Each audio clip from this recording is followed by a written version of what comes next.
వివిధ శాఖల సమన్వయంతో రైతులకు ఇబ్బందులు కలగకుండా ధాన్యం కొనుగోలు చేశామని మంత్రి నాదెండ్ల మనోహర్ అన్నారు. 17,97,000 మంది రైతుల నుంచి 1,20,000 మెట్రిక్ టన్నుల ధాన్యాన్ని పారదర్శకంగా కొనుగోలు చేశామన్నారు. కొనుగోలు చేసిన ధాన్యానికి 24 గంటల్లోనే రికార్డు స్థాయిలో డబ్బును చెల్లించామని, దేశంలో ఏ రాష్ట్రం కూడా ఇలా ఒక్క రోజులో ధాన్యాన్ని కొనుగోలు చేయలేదన్నారు.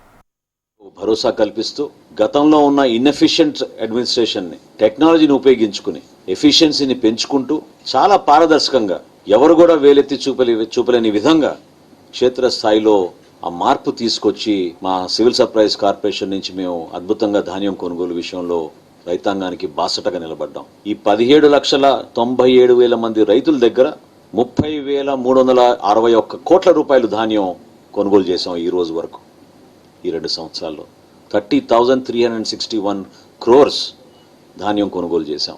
ఇందులో 94% 24 గంటల లోపే చెల్లించాం. ఇదొక రికార్డ్.